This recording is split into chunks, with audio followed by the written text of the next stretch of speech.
Hi everyone, welcome back to Kingdom Alignment. I'm Sherelle and today is day 6 of our series. Woo!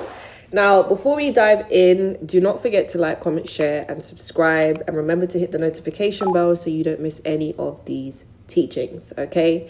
Now, today we are going to be exploring Isaiah chapters 8 through 10, and honestly there's so much here about God's kingdom, his justice and his restoration. Isaiah 8 talks about trust God, not mediums. He says, don't listen to mediums or fortune tellers. Their words can't stop trouble. And it hit me because I used to be a medium. And it also hit me because when we rely on human wisdom instead of God, we end up walking in darkness. And those people who rejected him, they ended up discouraged, hungry, confused. They were wandering through life. But if you seek God and obey him, you experience peace. You walk in light, right? And that is a choice. Every day we can make a decision to follow him or not. And God gives us free will, darkness or light, consequences or restoration. Now, let's move on to the next one that God took me to, and that was Isaiah chapter 9.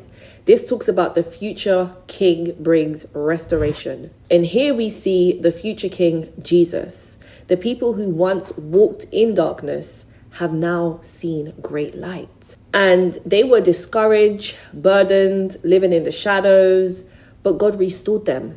And then we can see that in verse 6, it says that King will be Wonderful Counselor, Mighty God, Eternal Father, Prince of Peace. His wisdom will always be at peace, and he rules with justice. So what does this show? This shows us God's principles, obedience, accountability, and consequences.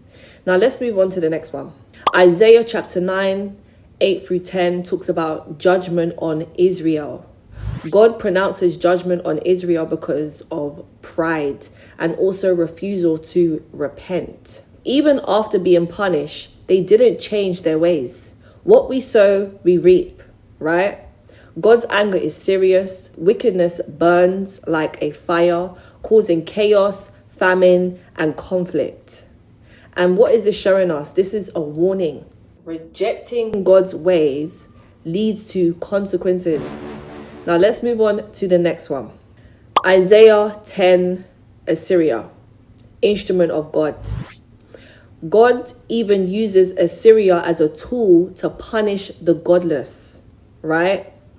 He allows them to act, but authority comes from him. The Assyrian emperor boasts, proud of his power, but God will humble him. Pride and self-righteousness are not from God. He holds everyone accountable.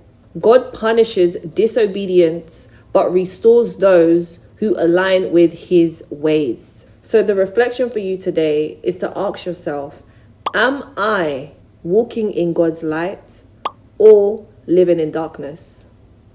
Am I trusting him fully or relying on my own understanding? Remember, God's kingdom is about obedience, justice, restoration, and alignment with his ways. That's all for today. I just wanted to say thank you so much if you've watched this video to the end. Remember to like, comment, share, subscribe, and also to hit the notification bell so you never miss any of these teachings. And I will see you back on Monday. Have a great day. Bye-bye.